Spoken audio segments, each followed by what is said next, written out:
Hey, what's going on, everybody?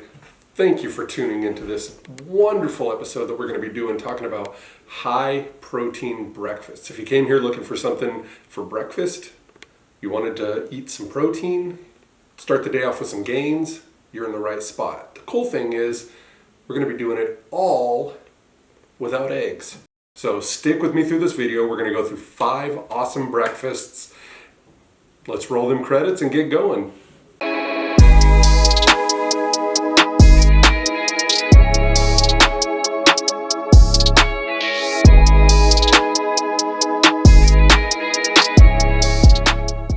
Alright, everybody, welcome back and thanks again for sticking around. Again, like I said, we're going to be going through 5 high protein breakfasts, none of which would include eggs, and all of which are going to include a high amount of protein. It's awesome. And as an added bonus, most of the recipes that I put together for this are actually going to give you a humongous amount of fiber. So not only are you going to start your day out with some gains, but you're also going to start your body out with some fiber to help you get some gains and then poop.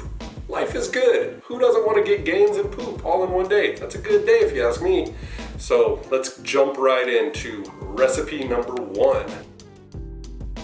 What we got here is actually something that I call protein porridge. Now, most people, when they think of hot cereal, they think of oatmeal, they think of rice, they think of, cream of wheat, things like that. But one of the things that I kind of kicked around was, let's throw in another grain that most people don't necessarily associate with breakfast. They usually think of this with, with the salads or, with dinner as a side, and that is being quinoa. Now, what the breakfast porridge is it's just that. It's quinoa cooked up and made sweet as opposed to using it as a savory application. Pretty simple.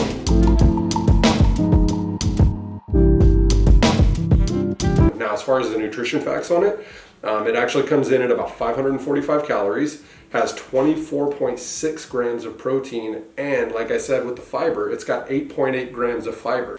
All right, that was breakfast number 1. Let's see what we got for breakfast number 2. Roll it. All right, so what we got here is what I'm calling jacked avo toast. We all know one of the trendy, brunch breakfast, millennial breakfast, whatever you want to call it, is avocado toast. And truth be told, it's freaking delicious. I love avocado, I love toast. Put your hands together, you got an awesome breakfast. However, I think we could step it up a little bit, at least in the regards of packing a wallop of protein. It kind of comes up a little bit short. It's got plenty of fat, it's got tons of carbs, and it's got some fiber, but it doesn't have the protein. So what I wanted to do to kind of punch it up a little bit was add in a little bit of cottage cheese. Again, I'm trying to think of high protein breakfasts. I tried it out and I actually found a way to make it work that was very palatable for me, and I don't really like cottage cheese, and I was able to make it work for me. So in a bowl, a little mixing bowl, take your avocado, put it in there, mash it down, add in your serving of small curd cottage cheese, not the large curd, the small curd, because then it's going to be a little bit less in the texture department. Mix those two into the bowl together, and then just kind of mix it into almost like a guacamole texture or consistency, and then just spread it onto the toast. And then you can doctor it up by adding some cherry tomatoes. You can add maybe a little bit of chicken or bacon or whatever it is that you want to do to doctor it up. I just went with some cherry tomatoes and called it good, and honestly, that was filling enough. I didn't really need any more protein, any bacon or anything like that. It would be great with bacon because personally I love bacon, and bacon makes everything taste better, but it didn't need it. It was just fine with just the cottage cheese, avocado, and the tomatoes, and quite frankly, that was all I needed for a nice, awesome breakfast. So what are the nutrition facts on this one? Came in at about 528 calories, a little bit lower than the previous breakfast, but it did come in at a little bit higher at 26.1 grams of protein, and it came in at 19.6 grams of fiber. So definitely awesome in regards to protein, and definitely awesome in regards to fiber. So breakfast number 2 is a humongous winner in my book. And it's just a piece of toast with some spread on it. That's it. All right, let's see what we got for breakfast number 3. Roll it up. All right, This one, we all know about overnight oats. It's a popular meal prep trend. Been going on for a while. It's delicious, it's easy, it's quick. And this is one that I think counters the overnight oats in the sense that is lacking again in protein. It's super high in carbs, and you can punch it up with some protein. You can add some protein powder. You can add that cashew milk from the first breakfast, and that'll add 10 grams of protein right there. There's numbers of ways that you can do it to up the protein a little bit. You can add different seeds or whatever to get some protein. But I thought another way to do it again was I had the cottage cheese. I figured why not do an overnight curds and utilize the rest of the cottage cheese. And again, I know the texture is kind of off-putting for some people. So with this one, like you can see, we used cottage cheese, and then I just diced up a pear. I went with a Bosc pear, and I diced up an apple, and again I went with a Honeycrisp apple, and then I just layered them in there and kind of made like what you would make a little parfait with the overnight oats. Did the same thing, put a base layer of fruit, then some cottage cheese, another layer of fruit, more cottage cheese, and then I just drizzled in a little bit of maple syrup. And for the maple syrup, I actually went with the real stuff. I know it's a little bit more pricey, but when I think of maple syrup, I want actual maple syrup. I don't want maple flavored corn syrup. So I actually go with the real stuff. That's just, personal preference. And then I just doctored it up with a teaspoon each of nutmeg and cinnamon, and then you can just lid it up and store it overnight, and then you have breakfast ready to go. I wouldn't say you could probably keep it in there, and you could probably make 2 or 3 of them and have breakfast, do it on Sunday night and have breakfast ready to go for Monday, Tuesday, and Wednesday, and then do it again on Wednesday, and you'll have breakfast for Thursday and Friday. And that's kind of how long I would keep them in the fridge. Anything longer than that, it'll just dry out the fruit and just get a weird texture, and I don't want to deal with that. All right, on to breakfast number 4. This one is actually probably my favorite as far as flavor goes. Being that I'm originally from New Mexico, and then I lived in Colorado the previous 15 years prior to moving out here to Massachusetts for grad school, I am very partial to breakfast burritos. That is something that has been a staple in my diet since I can remember.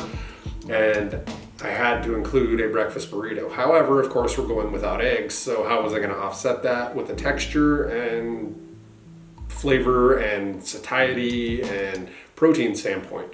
Well, pretty easily actually. So you just take your flour tortilla, and instead of tossing in scrambled eggs, I just tossed in 1/2 cup of drained and rinsed canned black beans. And then I just used turkey breakfast sausage, and then I just diced up a sweet potato and chopped it up and sauteed that, threw that in there. And of course, you just add an ounce of shredded cheese. I used a 4 cheese blend, nothing crazy. Use whatever cheese you want. An ounce of cheese is pretty much gonna be an ounce of cheese across the board.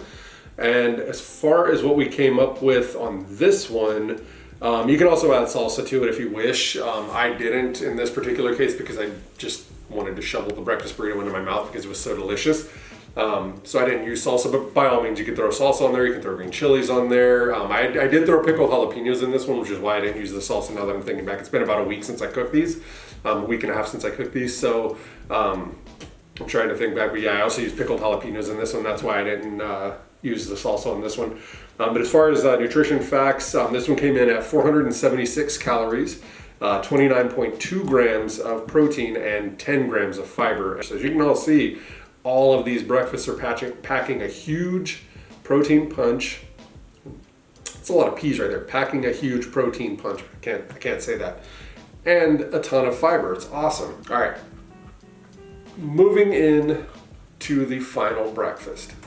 It was a breakfast quesadilla, and truth be told, I was running out of ideas in my brain, and I was just racking my brain and trying to get the 5th one in, and I had all of these ingredients, and I was looking at them all, trying to figure out what I could do to make that 5th breakfast. And part of me was like, just call it at 4 and just do it with 4. Part of me was like, no, let's see what we can come up with, and this is what I came up with. So you can really say this is kind of a bonus one that's more of like a brunch than a breakfast. And all it is the brunchy quesadilla, medium flour tortilla, and fill it with a 1/2 cup or 2 ounces of shredded cheese, which is double the amount of cheese from the breakfast burrito. And then just toss in a handful of sauteed raw baby spinach, and then you can just throw in a handful of halved cherry tomatoes, and there you go. Dip it in some salsa, and you got yourself a nice brunch. I actually have had this a couple times in the evening too, because I love quesadillas, and there's really not a bad time to eat a quesadilla, but it just doesn't scream as definitive breakfast. And again, if I were to put this on a menu at a restaurant, I would put it more in the brunch, or lunch type as opposed to breakfast. But I think it can fly, and I think you could get away with eating this for breakfast as well. And as far as the nutrition facts on this bad boy, it came in at 409 calories, 19.5 grams of protein, and again, like I said, it's the lowest as far as fiber goes. It came in at 3.9 grams of fiber, so but nonetheless, it comes in at a 10 when it comes to delicious, because it's quesadilla and it's got melted cheese and it's got awesome sauteed spinach and amazing cherry tomatoes, some of my favorite flavors, and again, salsa can go on anything and it's going to make it better. So there we have it. 5 awesome, easy, quick, delicious breakfasts that punch you in the mouth with protein, punch you in the gut with fiber, and have 0 eggs. So if you liked these breakfasts, if you like this idea of non-protein or non-egg included protein breakfasts, and you try any of them, leave me a comment, drop me a comment below. Let me know what you try, if you alter it at all. These are not definitive. They're able to be adapted in any way that you see fit. The idea of sharing these with you is not so much to be authoritative with it, but rather to encourage you to get creative with it. I want to share these things with you guys simply to encourage you to think outside the box from the ideas that I give you and riff on those and come up with your own things. If you try them as is, by all means, let me know what you think. If you riff on it, let me know what you do to riff on it, because I'd love to try it and add it to my repertoire. But other than that, if you enjoyed this video, do me a favor and hit the subscribe button, hit the like button down below, hit the little bell to be notified when I post more videos, and stay tuned soon for more cool stuff coming your way.